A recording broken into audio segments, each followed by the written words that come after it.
Good morning once again, and thank you, Chair, for the preamble to what we're going to be sharing this morning. The Chair has just mentioned that what we're discussing today is preceded by a National Weekly Conference that took place in November 2019,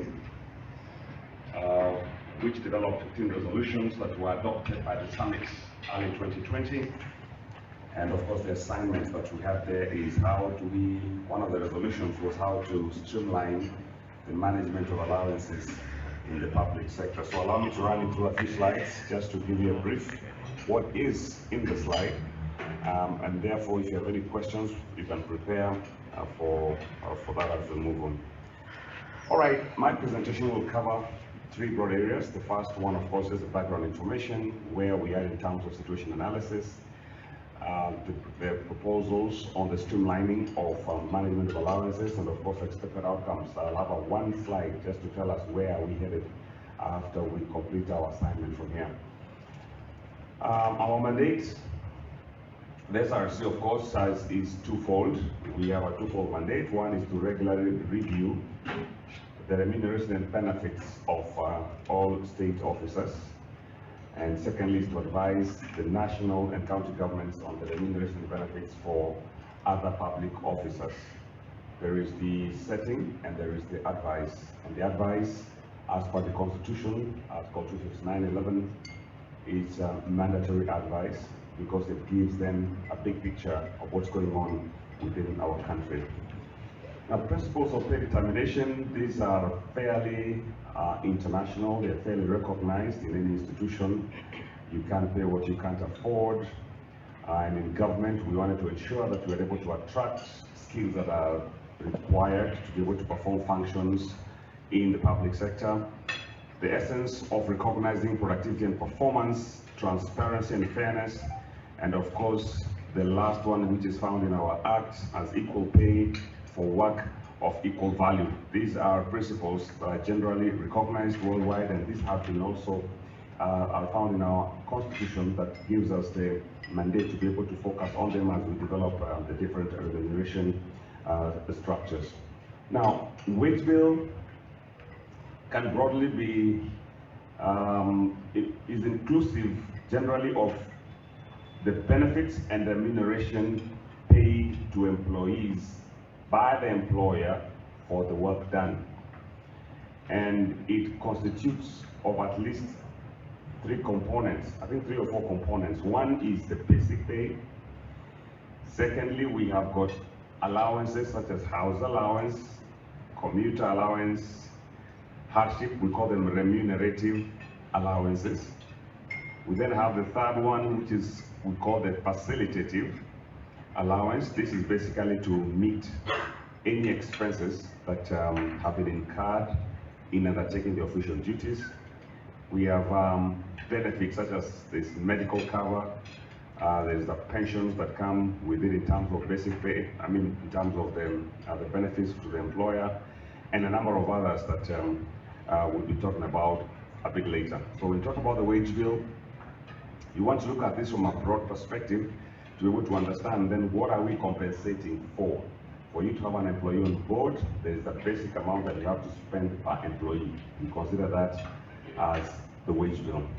Now, from 2012, effectively, the Commission came on board in 2012, effectively, and at that point, the wage bill was standing at around 435 billion, and this has steadily increased all the way to 827 in that's an estimated figure in 2019, 2020. Wage bill, sometimes you may want to ask, so why is it increasing? I thought since the Commission came on board it would reduce.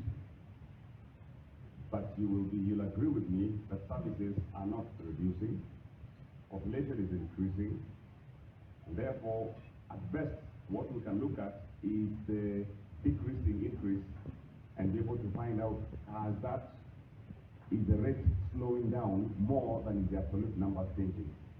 Because numbers, so long as the population increases, so long as government is going lower to the people, you will definitely be able to spend more. You have to spend more in terms of reaching the people on the grassroots.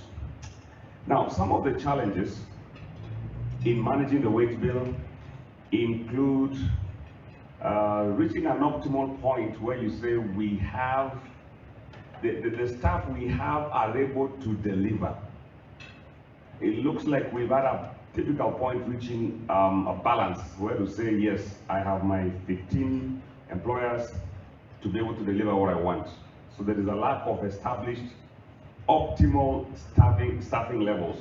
So many times probably either due to understanding the jobs and what they require, we either overemploy, and therefore you have we've moved out or we've missed that balance. Secondly, is the lack of a comprehensive policy on allowances.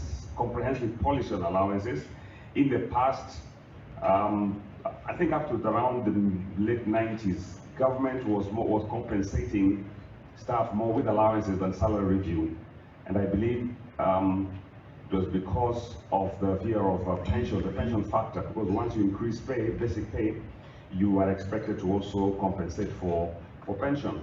So there was, since that time, they have been escalating, as the chair just mentioned, and because of that, there was no policy set in place to be able to manage the allowances that are going to be paid to the public servants.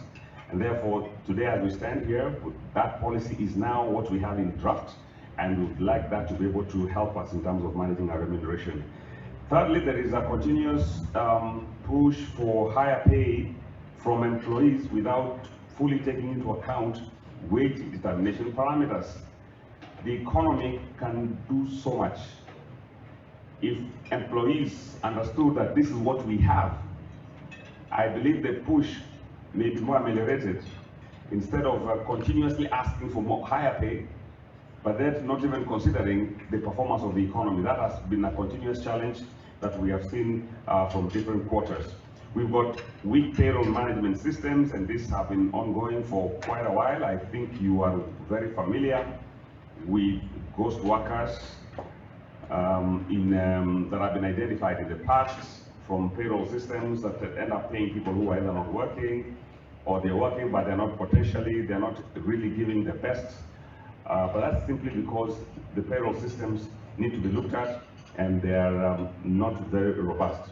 And then, of course, finally, there is a lack of a framework to link performance and productivity to pay. This is a mandate that we have from the Constitution, and it is very vital that for every shilling that is being consumed by the employer, we need to be able to see a marginal output or some form of productivity or efficiency, if you can look at it that way. But that link hasn't been there yet. But I'm happy to let you know that we're working on a framework that can also be able to link productivity and performance to the pay. Now, let me run you through some statistics, some numbers from the 2012, 2013, all the way to 2018-19.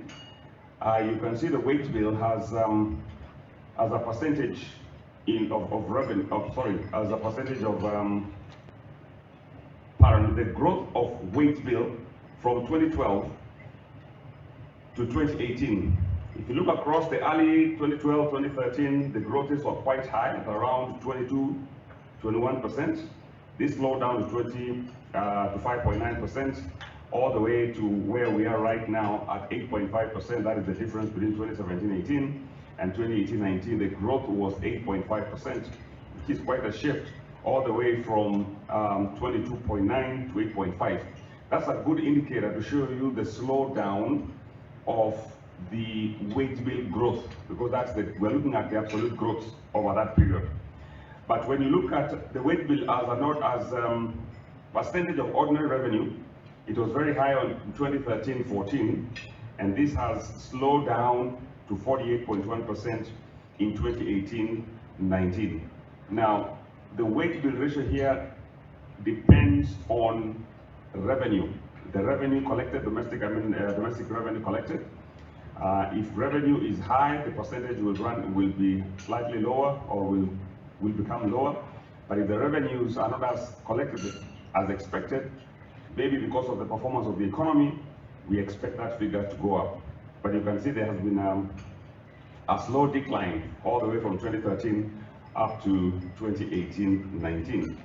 And I know some keep on asking, so since SRC came on board, so what has happened? This is a good picture of what has happened, the slowdown of the growth in wage, the slowdown in the ratios of wage bill to revenue, and of course, the slowdown of wage bill as a percent of nominal GDP to what is internationally generally accepted for economies of the size of this nation, from a high 10.4 in 2013-14 to 7.9 in 2018-2019. Now, of course, if you look at the figures last year during the COVID period, they will definitely be different, because all of us know what actually happened. Now, in terms of allowances, what are we spending on allowances? Let me talk about the remunerative allowance and the facilitative allowance.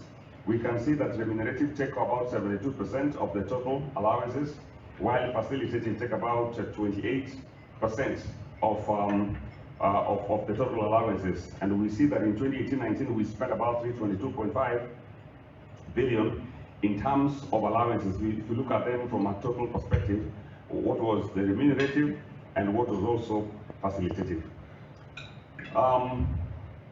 This bar chart, column chart, gives you the number of allowances as they have increased all the way from 1999 to 2019. 2014, of course, we had a study that was undertaken, and there were 156 allowances in 2014. A more comprehensive study that was done in 2019 uncovered 247 allowances. So they keep on mutating, new allowances or same allowances, new names and so forth. So you find there's a lot of duplication in terms of the number of allowances that we have or that are being paid within the public sector. Now, pursuant to Section 11E of our Act, every 4 years, we are mandated to review the remuneration and benefits for the public sector. The first one happened in financial year 2013-14. The second cycle took place between 2017-18 and 2020-2021. Actually, it comes to a close in June this year. And we have also now begun the third cycle, of which takes effect July this year up to 2024-2025. Now, SRC launched the third review cycle in September last year, and this review will cover both state officers and all the public sector officers. Now, what are we looking at in terms of this review? What are the considerations?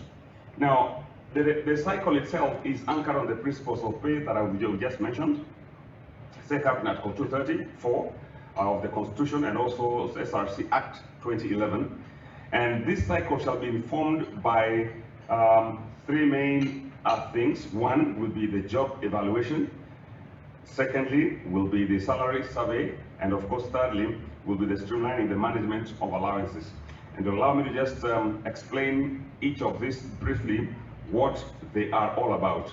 Now, a job evaluation is really a systematic and objective process of determining relative worth of jobs. What it does, it tries to have a systematic way of giving the worth, and not necessarily monetary, but even hierarchically in an institution, and of course across institutions, to understand what is the weight or what is the worth of that job. And the SRC is currently conducting that job evaluation for all the jobs in the public sector. Salary surveys, on the other hand, they provide information on current compensation levels within the market. They give us the trends. They give us direction in terms of what's going on for those specific jobs that have been evaluated. And they generally allow us to determine what level of affordability can we compensate for the jobs that actually are being evaluated. So whereas job evaluation gives us the grading structure, the salary survey will show us what's the kind of compensation that we have within the market. And of course, the third point is streamlining the management of allowances, because they form a major compensation package in the pay for the public officers. Where there is no common infrastructure or common framework, what would happen then? There will be what you call haphazard payments or considerations for allowances. And that is the purpose as we start our third review cycle. We would like to ensure that the allowances or the payment of these allowances have actually been streamlined. So we have a draft policy that has been circulated to the public, seeking for their comments to help us to ensure that the allowances or the streamlining of these allowances actually promote transparency, promote accountability, equity, and fairness of pay.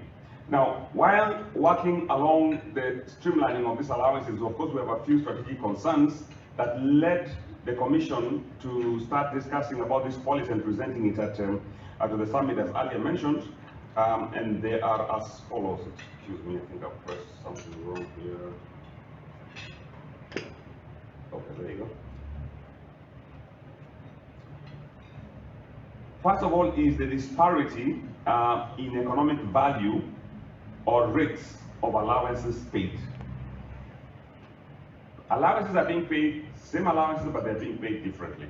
That raised a big concern as we started working around the draft policy on allowances. Secondly is unreasonability of proportion of allowances to basic pay. Are you justified to get an allowance that is 40, 50, or even 100% of your basic pay? That is very unreasonable. Number three, payment of allowances for factors that are already catered for through the basic pay. If I've already taken care of what you need in the basic pay, why do I pay again an allowance for a similar compensation? Number four, proliferation of allowances leading to distortions in the remuneration regime that result into unfair gross pay, lack of transparency, and inequity. The continuous multiplication, as we said, it could be one allowance but has got three different names, which have been, the multiplicity of those allowances have actually led to unfair gross pay. So you could be on a similar job grade, but what happens because of the different differentiations in allowances, we end up having unfair gross pay. Number five, institutions were paying similar allowances for similar and related purposes, but have got different titles, all right? Different titles. You'll be having either commuter allowance and traveling allowance, or subsistence allowance and DSA. They're just the same things, but they've got different titles, okay? And we are saying the nomenclature is important that it is standardized. Number six, facilitative allowances have taken a remunerative facet or direction while they were intended to be just that, or just facilitative.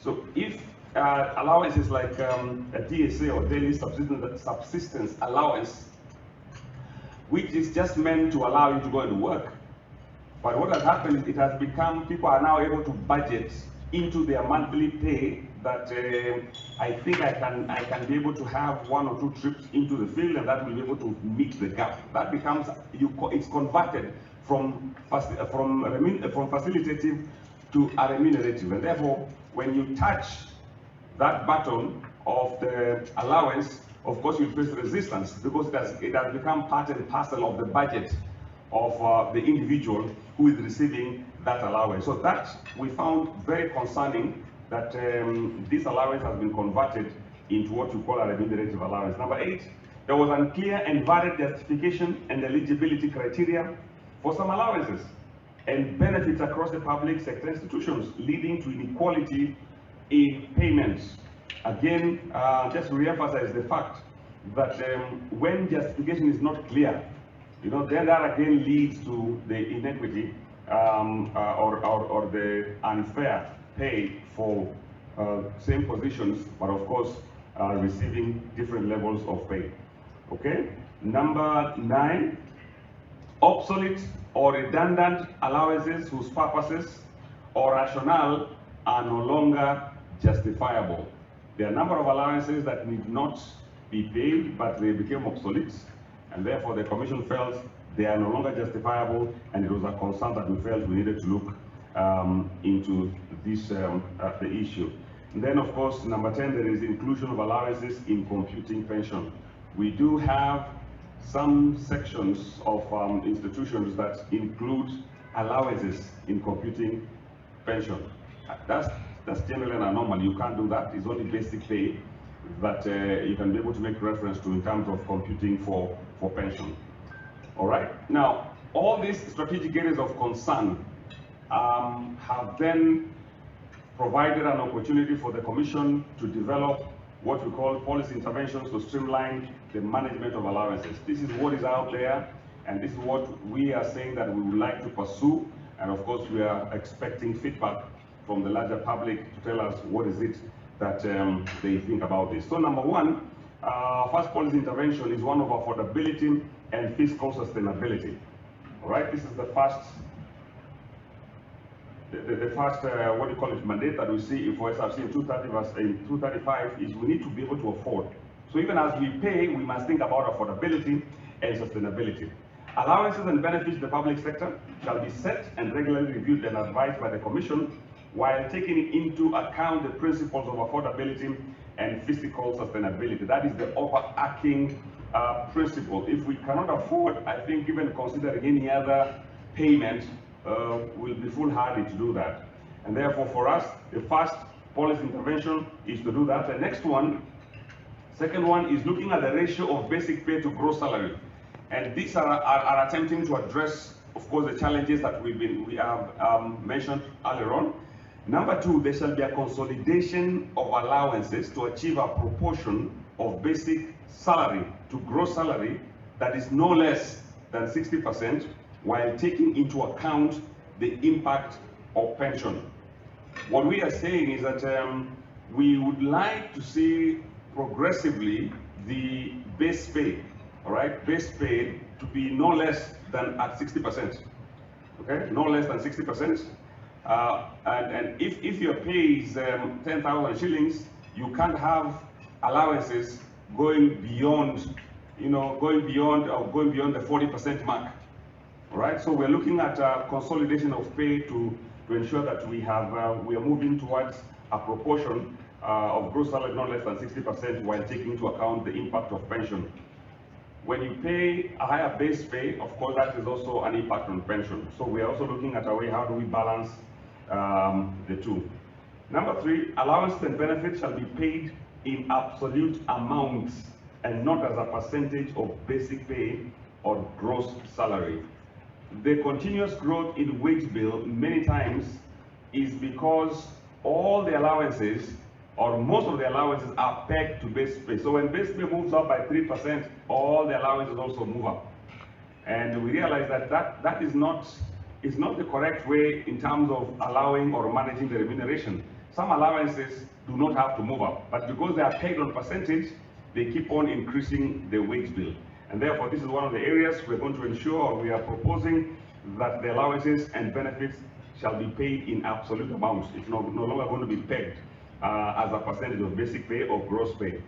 Number four, policy of hedging against double compensation. Total remuneration package should not exceed the relative worth of job. Thus, allowances and benefits shall not be paid for purposes that they have already been compensated for in the basic salary. When you undertake a job evaluation, is what we call compensable factors. These compensable factors is what that's where we tag the salary or the remuneration on the compensable factors.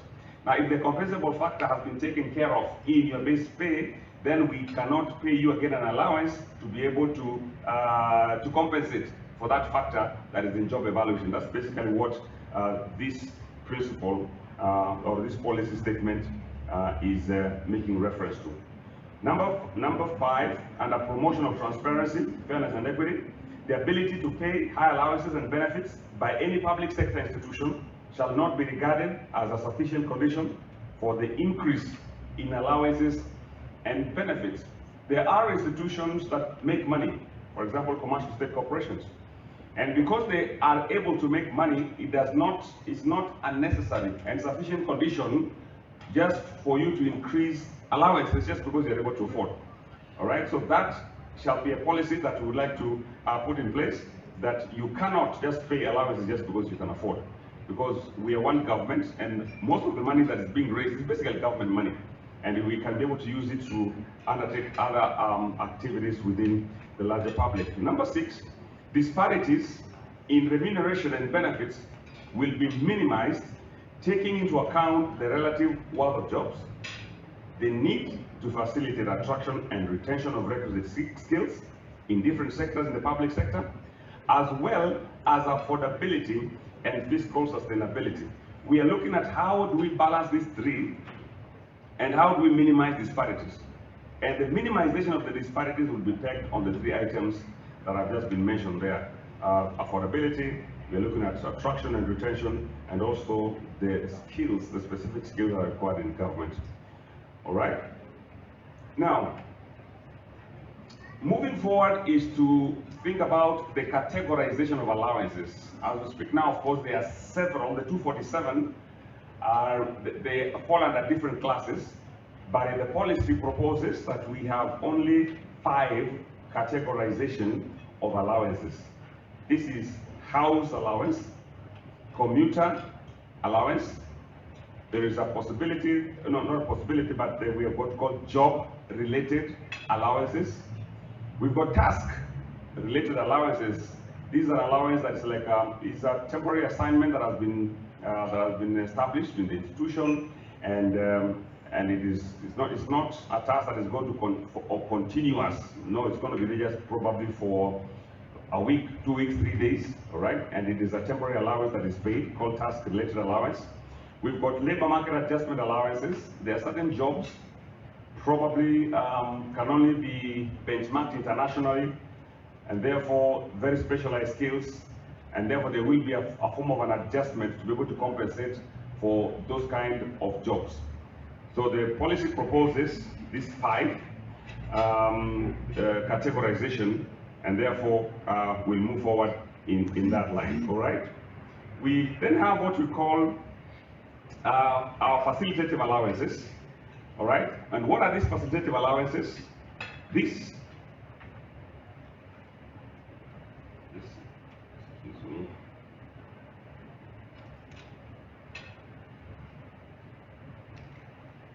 Just wondering whether I skipped something.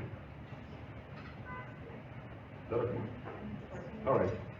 Number 8 was the policy intervention was facilitative allowances. And it says officers who are working out of their duty station will be entitled to a facilitative allowance at rates as set and advised by the Commission. And these rates shall be standardized across the public sector. Right now, of course, they're varied, but we would like to ensure that they're actually standardized across the sector.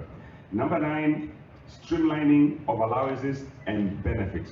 For us to avoid duplication, redundancy, disparities, and varied eligibility criteria, allowances payable in the public service shall be harmonized and streamlined as follows. The following 4 or 5 strategies are going to be used to help us to streamline the allowances. Number 1 is that allowances that are paid for similar purposes, but have got different names, are going to be merged and renamed. For similar purposes, but have different names, are going to be merged and renamed. If you are in the university, there is Mugu allowance. If you move in the if you move up in the ladder, you get either bicycle allowance or you get vehicle allowance. All those are basically a similar purpose. They're going to be merged and they're going to be renamed. The second strategy is their allowances and benefits whose rates are not commensurate with the intended purpose shall be restructured. They don't respond to what is required, these will be restructured. Allowances and benefits whose current form does not change shall be retained. House allowance will not change, it will be retained. Commuter allowance shall not change, it shall be retained. Such allowances as those ones will be retained. And finally, is allowances and benefits whose rationale for payment is redundant or overlaps with that of the basic salary, those are the allowances that are going to be abolished. And I think the policy is very detailed in terms of what kind of allowances these are. Now, of course, the 10th policy statement here is on pensionable pay. And allowances and benefits payable to public officers shall not be used for purposes of computing pension and gratuity.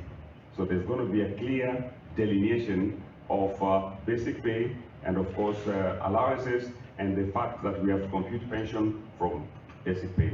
What is it that we expect once this policy, first of all, of course, we received comments, it's been implemented. What are we expecting to see as we move into the future? One, we expect to see minimized disparities in gross remuneration package to progressively attain the desired proportion of basic salary to gross to be no less than 60%. Right now, of course, there is too much differentiation. You can find you have allowances that are 50, 60, sometimes 100% of base pay. But we are saying that should change and should be to that ratio should be able to be not, the gross salary should be no less than 60%. Number two, we would like as an outcome to see entrenched relative worth of job as determined by job evaluation. I'm not sure how many of you have been exposed to this job evaluation, but it can become an emotive issue, but it's one of the objective ways we can be able to determine where our jobs are, what grades they have, and therefore what kind of compensation structure or salary structure can be set for them. And therefore part of this process expects as an outcome to see that the relative worths have been determined and they are well set by the job evaluation that we actually are undertaking. Number three, we expect as an outcome elimination of duplication, redundancy, disparities, and varied eligibility criteria, allowances payable in the public sector. Is a mouthful, but it's all addressing the challenges that we have identified as a result of runaway pay or runaway allowances. And number four, we see as an outcome embed the control mechanisms to ensure prudent management of financial resources as per the Constitution and as per the Public Finance Management Act of 2012. It's just in response to prudent financial management as an outcome. Number five, we shall be able to have a clear purpose, scope, eligibility, criteria, and rate of payment of allowances. It will no longer be at the as the institution feels, but there will be what we call a very structured way of addressing the issue of payment of allowances across the public sector. And then finally, number six, we should, or this policy expects to attain predictability in remuneration planning and management. It will help us to see what kind of costings will government have to pay in the next 2, 3, 4 years because of the predictability that has been established as a result of this policy. So what happens after we have received the comments and after we have heard from the public? It's a consolidation of feedback from stakeholders. We will do the consolidation feedback from the public. We'll put all the information together, and then of course we will finalize the policy before the new financial year, that is before June, and thereafter have it implemented within 6 months of its release. Thank you very much for your attention.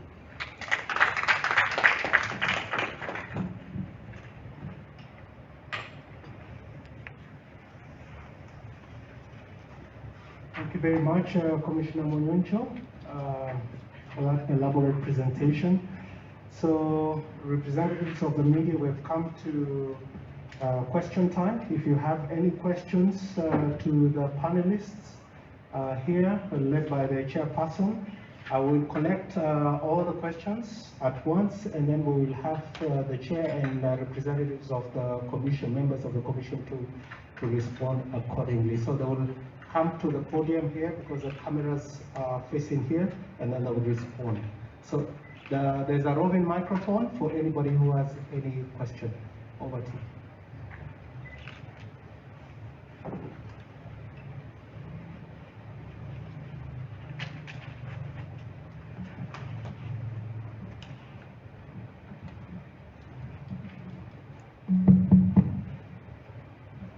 Good morning.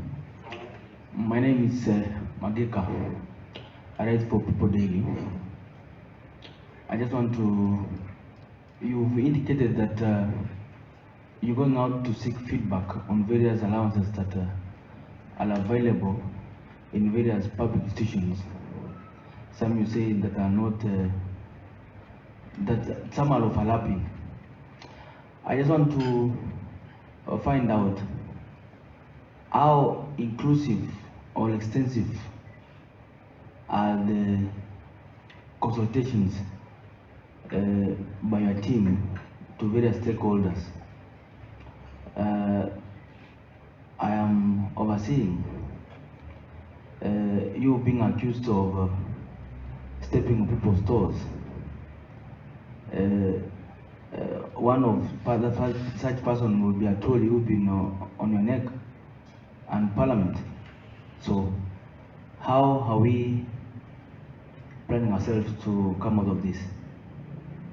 And probably you can tell us,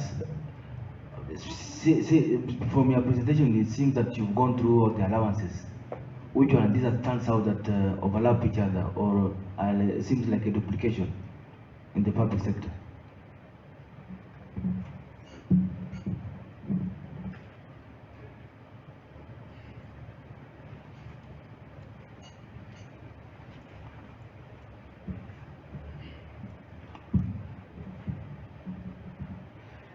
My name is Noki Kimboy from KTN News. Sorry for that. My first question will be the issue of ghost workers. How crazy is it? And since you're rooting out this problem, I know maybe it might not be part of your mandate, but is there a level of repercussions, finding out who created these positions and will they be held accountable? That is one. Two, these propositions, it applies to who? When it comes to effect, does it run across all the public servants? Because there's been talk that it just touches on the new employees.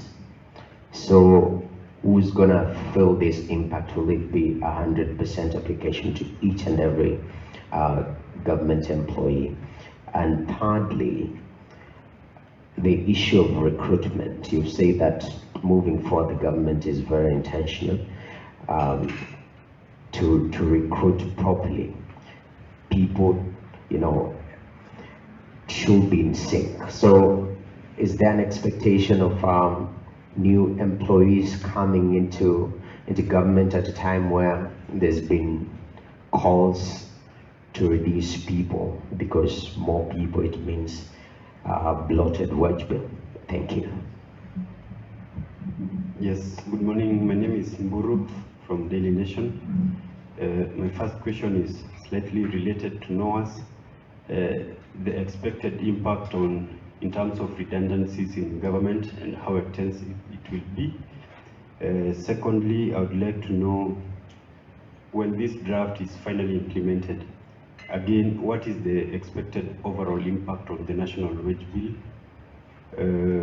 Thirdly, in your studies, the studies that have been conducted, which were the agencies of government that were very notorious in just duplicating these allowances? Lastly, you want the percentage of basic pay capped at about 60% of the total pay. In the previous studies, how are the cases? What percentages did you discover? Thank you. Good morning, everyone. My name is Moses. I work for the Star newspaper. In the event that this goes through, what is your projected timeline for implementation of the new policy? Anyone else? Okay, Chair.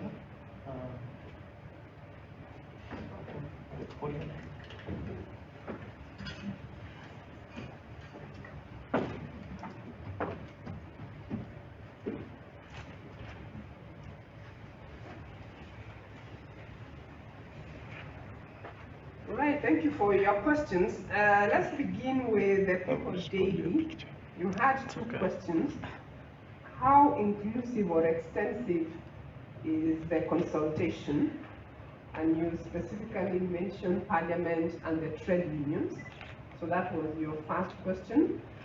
So on that specific question, we did put up an advertisement in the newspapers to request for public participation, which means every citizen of this country has an opportunity to respond. We have asked for memoranda to be sent to us, and the policy itself is in our website. So that really tells you that we have been as inclusive as possible.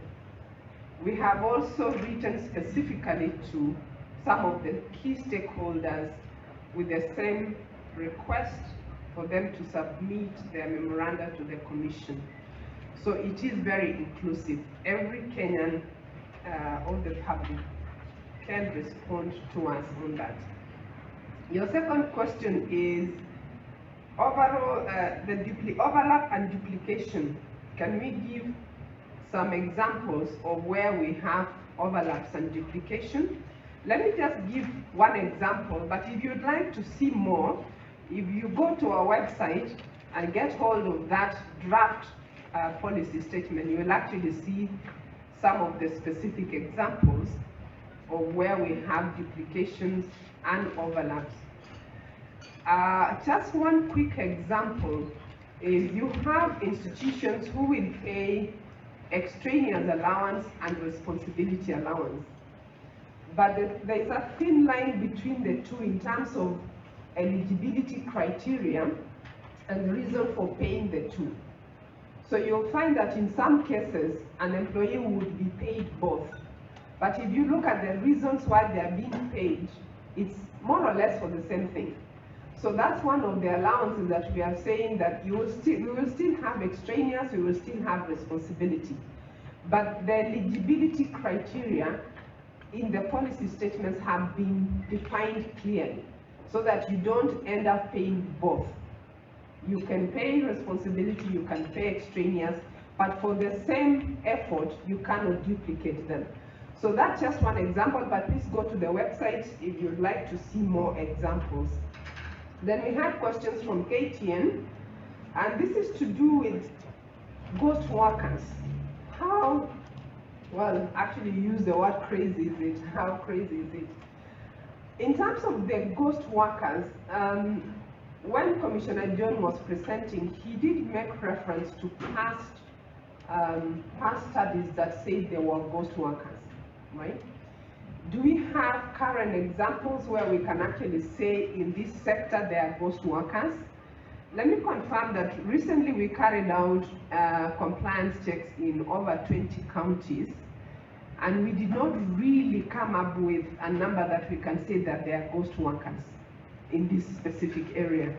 I think our main concern is about optimal staffing levels, and you will see that that is what the presentation was really talking about. And the reason why optimal staffing levels is of concern is because until you have actually come up with an optimal number, then you cannot for sure say this is the number that I require of this type of competencies, because it's not just about the number. Optimal staffing levels speak to number, but it also speaks about the mix of your staff and the competencies therein. So that is the area of focus, and indeed it was one of the resolutions from the Wage Bill Conference, which is now a summit resolution, that we would be going through this process to come up with optimal staffing levels, both at national and county governments. So at the moment, just to answer your question more specifically, we don't have a specific area we say there are ghost workers here and there. But our focus is rather having optimal staffing levels at both national and county governments with the right mix in terms of the numbers, the right mix of competencies, and that way we know that we are both efficient and effective in delivery of services. So the other question you asked was, which was actually the same with optimal numbers, is recruitment versus bloated workforce. So are we bloated as a government, we have a bloated workforce. That can only be established once you go through the process of having optimal staffing levels at each institution. Without that exercise, we cannot conclusively say we are bloated. Indeed, we know that there is an issue with succession planning, which means actually there are areas today that we do not have even the right number of staff in those institutions. And because of that, you will have seen that government is still recruiting. You will still have seen recruitment where it is required. So this doesn't mean that because we are addressing optimal staffing levels that there will be no recruitment. There will be recruitment because you still need to deliver services to the citizens. And as long as that recruitment is based on a need, then it will continue so. The next question was about expect impact of redundancies. Actually, we have not talked about redundancies in our presentation, so we're not really saying that there will be any redundancies. And the issue about allowances does not in any way have a direct relationship with redundancies. It is more to do with the expected outcomes that we went through. And you will see that in those expected outcomes, it was really to do with the management of the wage bill with specific 5 expected outcomes. So that is where it sits. Then you've talked about the overall impact of the policy on the wage bill. And I think the person who is asking wants to know the specific. Where do we expect the wage bill to be at once we have implemented this policy? Now, what I'd like to say is if you're to recall the slide that was presented at the end that talks about the expected outcomes, and let me just emphasize them again, and I'll just ask John to help me with this. The last slide.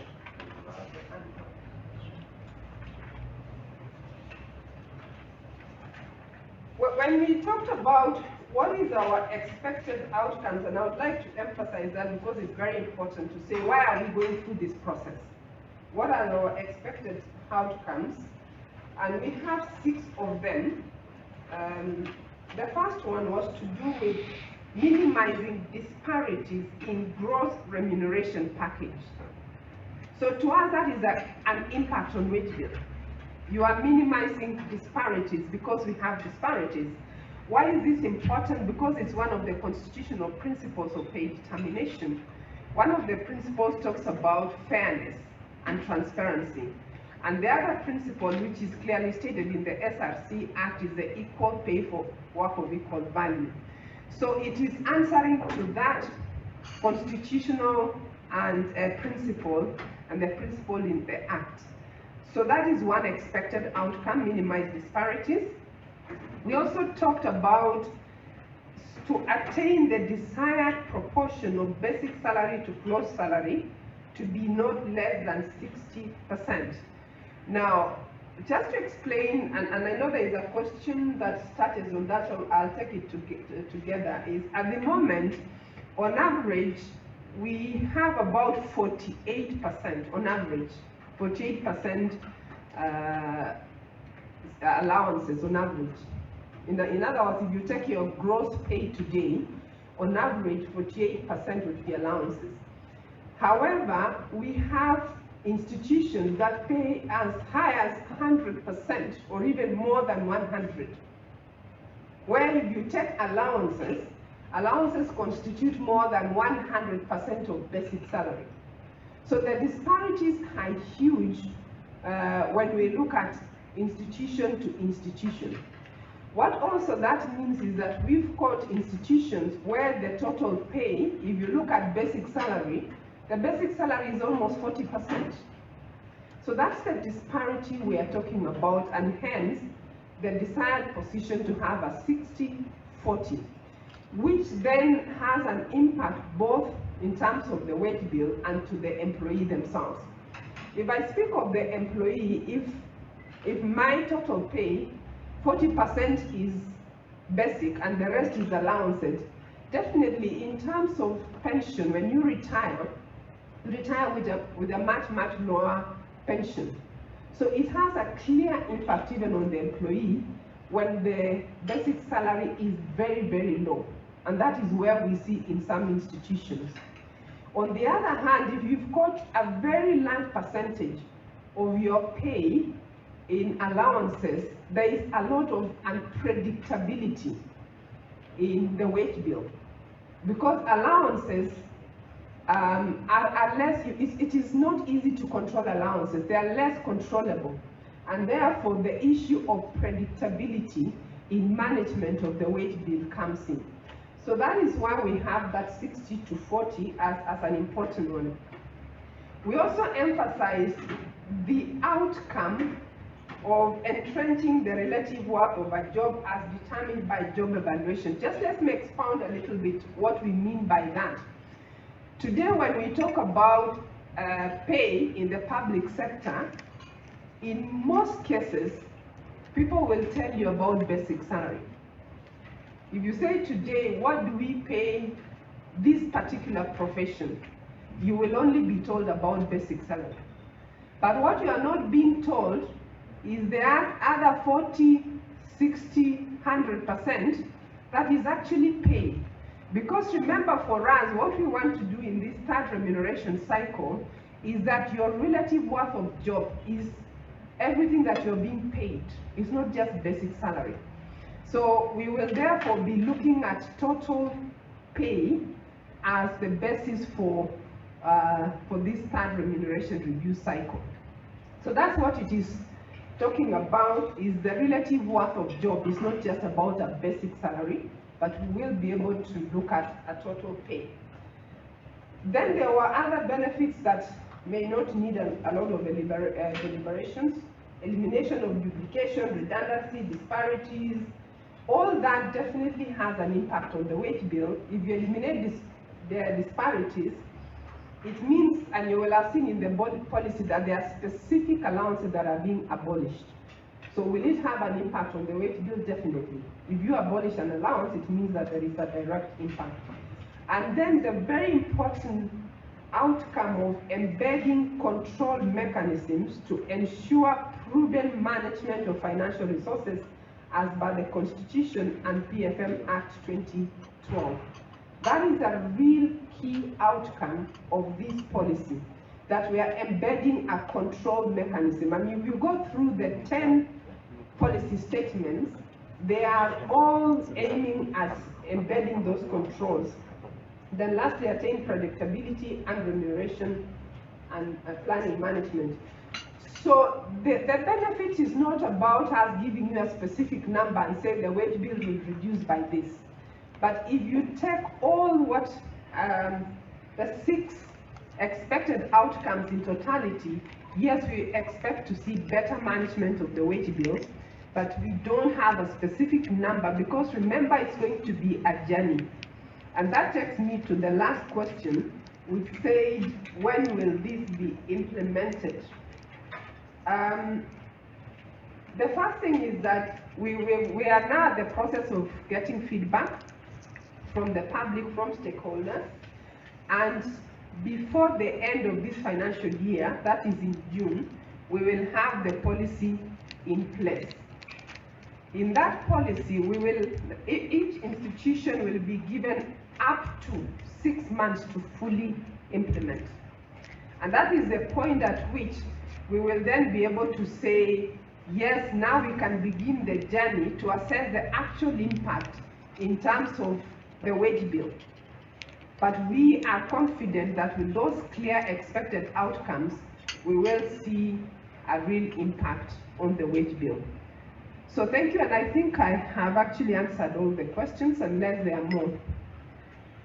Question on new employees, old employees who is targeted. Yes, there was a question of who is going to be impacted by this policy. Is it just the new employees? Is it everybody? The answer is everybody. If you look at those 10 policy statements, all of them touch on all employees of the institution. But there will be some that will impact more on other sectors of the employees than others. And the specific one that touches on new employees is where an allowance is being abolished.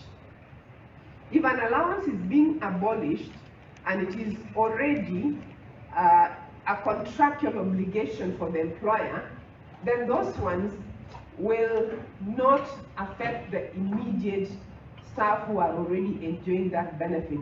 So that is the only benefit that will only impact the new employees or those who are new to grade. Otherwise, all the other 10 or so policies will impact each and every employee in the public sector.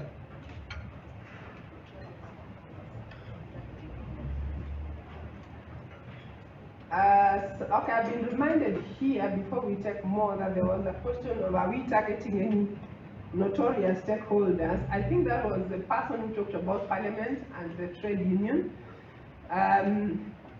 We are not targeting anyone. As I stated earlier on, public participation is for everybody, including, yes, all our stakeholders. So it is very inclusive.